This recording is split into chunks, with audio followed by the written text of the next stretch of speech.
1999-yil 13-noyabr kuni tushdan keyin taxminan soat 14:30 da 32 yoshli ayol Namiko Takabaning jasadi Yaponiyaning Baguya shahridagi uyida uy egasi va uning rafiqasi tomonidan topildi.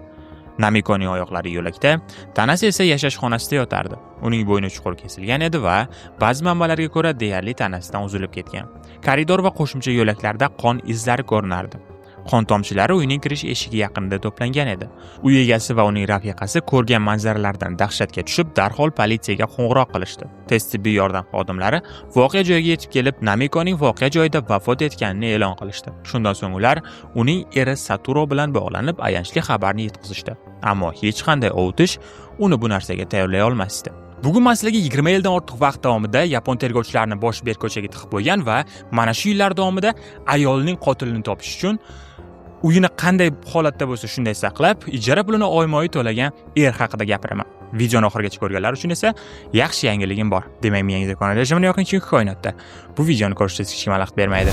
Voqea joyiga yetib kelgan tergovchilar kvartirani ko'zdan kechira boshlashdi va bu qo'rqinchli holatni yanada og'irlashtirgan bir narsani aniqlashdi. Bu nima deysizmi? Namikoning kichik o'g'li Kohei oshxonada o'tirardi. Unga jismonan zarar yetmagan edi, biroq u onasi bilan nima sodir bo'lganini ko'rgan yoki eshitgan bo'lishi mumkin. Ko'p o'tmay Saturo yetib keldi. Unga boshida xotini qandaydir favqulodda tibbiy holat tufayli vafot etgani aytildi. Hech kim uyda uni qanday dahshat kutayotganini aniq aytmadi. Tergovchilar voqea joyida ishlayotgan paytda Saturo tashqarida ushlab turildi. Shundan keyingina o'sha yerdagi xodimlar uni chetga olib chiqib, xotini o'ldirilgan bo'lishi mumkinligini aytishdi. Bu jinoyat motivini hech qanaqasiga baholab bo'lmasdi. Sababi oila juda oddiy. Ular oddiy kvartirada yashashardi. Saturo Takaba 43 yoshda bo'lib, ko'chmas mul agent sifatida ishlardi. Ayoli Namiko esa 32 yoshda edi va uning uydan tashqaridagi faoliyati haqida ko'p ma'lumot mavjud emas. Voqea sodir bo'lgan paytda ularning o'g'li Kohei endigina 2 yoshda edi. Umuman olganda ular oddiy va baxtli oila edilar. Qo'shnilari ham ularni yaxshi ta'riflashadi. Xo'sh, bunday dahshatli voqeaga nima sabab bo'lgan bo'lishi mumkin? Keling 13-noyabr tongiga qaytaylik. Kohei bir kun oldin kasal bo'lib qolgan edi. Shu sababli Namiko o'sha kuni ertalab uni kasalxonaga olib borishni rejalashtirgan. Shuning uchun ham oila mashinasini ayol boshqargan va taxminan soat 11:00 da u eri Saturoni ishga tashlab qo'yadi va Koheyni shifokor ko'rigiga olib boradi. Keyin ular taxminan soat 11:50 da uyga qaytishdi. Qo'shnilarning aytishicha, o'sha paytda kvartiradan televizor ovozi eshitilib turgan. Keyin taxminan soat 13:00 da binoda yashovchi bir kishi janjalga o'xshash ovozni yoki kimdir mebelni surayotgandek shovqinni eshitganini aytdi. Shundan so'ng zinadan pastga yugurayotgan odamning qadam tovushlari ham eshitilgan. O'sha paytda ular bunga unchalik ahamiyat berishmagan. Binoda bo'lgan yana 2 kishi ham katta shkafni yiqilganiga o'xshash shovqinni va undan keyin kimningdir zinadan yugurib tushayotgan tovushni eshitganini aytgan. Namikoning do'sti kunduzda taxminan soat 14:00 larda uy telefoniga bir necha marta qo'ng'iroq qilgan, ammo hech kim javob bermagan. Soat 14:30 da uy egasi va uning rafiqasi Takabalar yashaydigan kvartira oldiga kelishdi. Ular bog'larda yetishtirgan hosildan olib kelishgandi. Avvaliga uy egalari oldindan qo'ng'iroq qilgan, biroq javob bo'lmagach, baribir kirib o'tishga qaror qilishgan. Ular eshik qo'ng'irog'ini bosishdi, eshikni taqillatishdi, ammo javob bo'lmadi. Kvartira mutlaqo tinch edi. Shundan so'ng uy egasi eshikni ochishga urindi. Eshik qulflanmagan edi. Ichkariga kirgach, u Namikoning polda harakatsiz yotganini ko'rdi. Politsiya va tez tibbiy yordam xodimlari voqea joyini ko'zdan kechirganida quyidagi holatlarni aniqlashdi. Namiko yuzi bilan pastga qarab yotardi. Uning bo'ynida o'tkir pichoq bilan yetkazilgan ko'plab jarohatlar bor edi. Qo'llarida esa o'zini himoya qilganini bildiruvchi jarohatlarga mos keladigan kesilgan izlar aniqlangan. Bu uning hujumni to'xtatishga harakat qilganini ko'rsatadi. Tibbiyot xodimlarining fikricha, o'limga ko'p qon yo'qotish sabab bo'lgan. Tergovchilar uning o'sha kungi harakatlari va guvohlarning ko'rsatmalariga asoslanib, Namiko tushlik payti taxminan soat 12:30 dan 13:00 gacha bo'lgan vaqtda vafot etgan degan xulosaga kelishdi. Kvartirada talonchilik alomatlari yo'q edi, hech narsa o'g'irlamaganga o'xshardi va uy ag'dar-to'ntar qilinmagan edi. Televizor yoqilgan bo'lib, Namikoning sevimli dramasi qo'yilgan. Televizor oldidagi stol ustida hali yaqindagina taomlanganini bildiradigan ovqatlar turardi. Eshik oldida esa changyutgich turgan edi. Bu Namiko qotil kelgan paytda uy tozalayotganini ko'rsatardi. Qon izlari old eshik yonidan koridor bo'ylab hammom tomon davom etgan va rakvin ichida ham qon topilgan. Tergovchilarning fikricha, jinoyatchi ketishdan oldin qo'llarini yuvgan. Endi aynan shu yerdan tergovchilar qotil kim bo'lishi mumkinligi haqidagi tasavvurni shakllantirish uchun jismoniy dalillarni tahlil qila boshlashdi. Tergovchilar qon izlarini topdilar. Voqea joyida Namikoga tegishli bo'lgan poyabzal izlari ham topildi. Ular eshik ostonasi va Namikoning jasadi yaqinida joylashgan edi. Shuningdek, tergovchilar jinoyatchiga tegishli deb gumon qilingan qon namunasini ham aniqlashdi. Taxminlarga ko'ra, bu qon Namikoning qarshilik ko'rsatish vaqtida qotil olgan jarohatdan qolgan edi. Qon guruhi B turi ekanligi aniqlandi. DNK dalillariga asoslanib, tergovchilar qotillikni sodir etgan shaxs voqea vaqtida 40-50 yoshlar atrofidagi ayol bo'lgan degan xulosaga kelishdi. Poyabzal izlari esa Koreyada ishlab chiqarilgan 39-o'lchamli poshnali ayollar poyabzaliga tegishli ekanligi aniqlandi, ammo bundan ham qiziqroq dalillar bor edi. Qon izlari faqat kvartira ichida tugamagan. Jinoyatchi qo'llarni yuvgan bo'lishiga qaramay, hammomda, koridorda, zinapoyada va binoning avtoturargohida ham qon tomchilari topildi. Izlar kvartiradan tashqariga chiqib, atrofdagi hudud bo'ylab davom etgan. Oxir-oqibat tergovchilar bu izlarni taxminan 500 metr uzoqlikdagi Inel bog'igacha kuzatishdi. 2 nafar guvoh aynan shu hududda bir ayolni ko'rganini aytdi. Birinchi guvoh uni pushti rangli kiyim kiyganini aytgan, ikkinchi guvoh esa Inel bog'i oldidagi yo'lda qora kiyimdagi ayolni ko'rganini, u qo'lini xuddi jarohat olgandek mahkam ushlab turganini va go'yo mashina to'xtashini kutayotgandek ko'ringanini tasvirlab berdi. Guvohlarning kiyim haqidagi ta'riflari bir-biridan farq qilgan bo'lsa-da, ayolning tashqi ko'rinishi bo'yicha bergan tavsiflari deyarli bir xil edi. Bog'ning o'zidan ham tergovchilar qon izlarini topishdi. Bu yerda kimdir qo'llaridagi qonni yuvishga uringan bo'lishi mumkinligi taxmin qilindi. Shundan so'ng gumonlanuvchi shaharning shimoliy qismiga qarab ketgani aniqlandi. U qon bilan qoplangan yoki hech bo'lmaganda kiyimida qon izlari bo'lgan bo'lishi kerak edi. Shu sababli kunduzi mahalla bo'ylab yurgan bo'lsa ham nega hech kim uning harakatlariga e'tibor bermagani tergovchilarni hayron qoldirdi.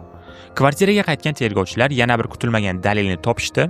Eshik tutqichidan bir ichimlikning qoldiqlari bor edi. Qiziq tomoni, bu oila bunaqa ichimlikni umuman ichmasdi. Shuning uchun ham bu tergovchilar e'tiborini tortgan. Oshxona stolida Kohey o'tirgan joy yaqinida tergovchilar o'sha ichimliklardan birining yarmigacha ichilgan shishasini topishdi. Bu shisha kvartiraga boshqa birov tomonidan olib kirilgan deb taxmin qilindi. Shishadagi seriya raqami tekshirilganda, u jinoyat sodir bo'lgan joydan taxminan 35 kilometr uzoqlikdagi Nishimikawa hududida sotilgani ma'lum bo'ldi. Keyinchalik tergovchilar jinoyatchi aynan shu ichimlikni uy-mo'y yurib mahsulot sotuvchisi sifatida o'zini tanishtirgan bo'lishi mumkin degan xulosaga kelishdi. Bu Namikoning eshikni nega ochganini va nima uchun yaqinlashayotgan xavfni sezmaganini tushuntirib berishi mumkin edi.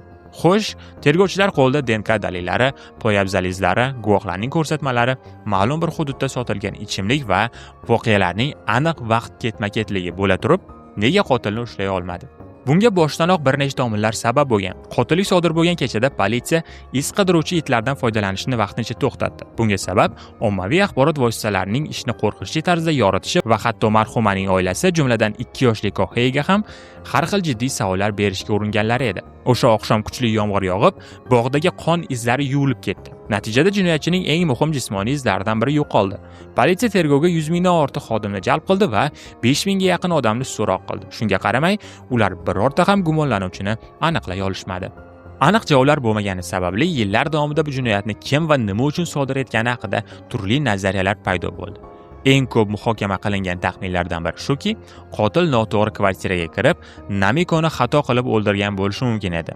Qotillik sodir bo'lgan paytda qo'shni kvartirada boshqa familiyaga ega odam yashagan. Biroq bu familiya Xitoy yozuvida yozilgani uchun umuman boshqa familiya bo'lganida ham aynan Takaba familiyasiga yozuvlari o'xshab ketardi. Ikkita yozuvni ham bilmagan odam ularni osongina almashtirib qo'yishi mumkin edi. Talonchilik ehtimoli rad etilgach, tergovchilar jinoyat g'azab yoki shaxsiy adovat natijasi bo'lishi mumkin degan taxminni ham tekshirishdi. Ular Takabalar oilasi bilan aloqador bo'lgan barcha insonlarni so'roq qilishdi. Er-xotinning barcha munosabatlari va aloqalarini sinchiklab o'rganishdi, ammo hech qanday shubhali holat aniqlanmadi.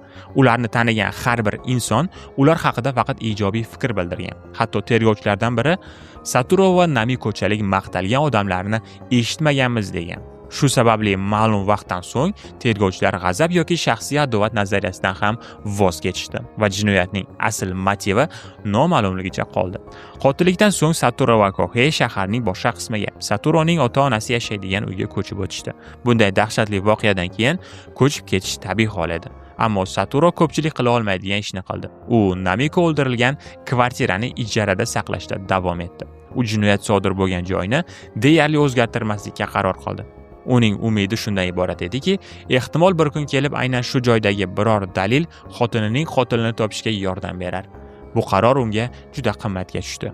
Bu taxminan 20 million iyenani, ya'ni o'sha davr kursi bo'yicha qariyb 126 ming AQSh dollarini tashkil qilardi. Ammo u kvartirani saqlab qoldi. U hech narsaga tegmadi. Namikoning disklar to'plami o'z joyida qoldi. Devordagi taqvim ham 1999-yil noyabr oyida qanday bo'lsa, shundayligicha qoldi. Satoru qotillikdan 20 yil o'tganidan keyin ham haftasiga 2 marta kvartiraga borib turdi. Uning aytishicha, ichkariga kirganida vaqt go'yo to'xtab qolgandek tuyulardi. U buni qisman Namiko uchun va farzandi uchun qilganini aytgan. Satoruning ahvolini tushungan uy egasi hatto u uchun ijara haqqini ham kamaytirdi. Satoru asosan ommaviy axborot vositalaridan chetda yurdi. U intervyu berganida kamera oldida yig'lamaslikka harakat qildi va jurnalistlardan o'zi yoki Koheining ko'z yoshlarini suratga olmasliklarini so'radi. Uning aytishicha, jinoyatchi bu oilaga yetkazgan azobni ko'rib, bundan mamnun bo'lishni istamagan. U qotilning o'zini g'olibdek his qilishiga yo'l qo'ymoqchi emasdi. Shuning uchun u tabassum qildi. Kerak bo'lganda kulishga ham harakat qilardi.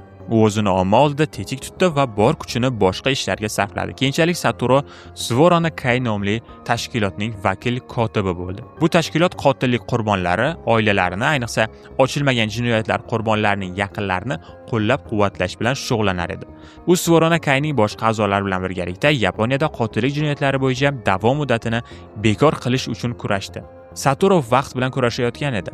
Namiko vafot etgan paytda Yaponiyada qotillik jinoyati uchun da'vo muddati atiga 15 yil edi. Bu esa uning ishi bo'yicha da'vo muddati 2014-yilda tugashini anglatardi. Agar shu muddat ichida qotil topilmasa, u kim bo'lishidan va qanday sabab bilan jinoyat sodir etganidan qat'iy nazar qonun oldida javobgarlikdan qutulib ketardi. Satoru bunga yo'l qo'ymaslik uchun tinimsiz kurashdi. Nihoyat 2010-yilda Yaponiyada qotillik jinoyatlari bo'yicha da'vo muddati bekor qilindi.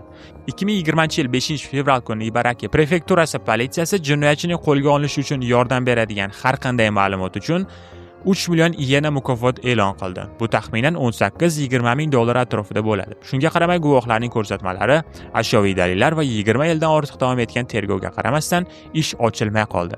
Hech kim hibsga olinmadi 2025-yilgacha.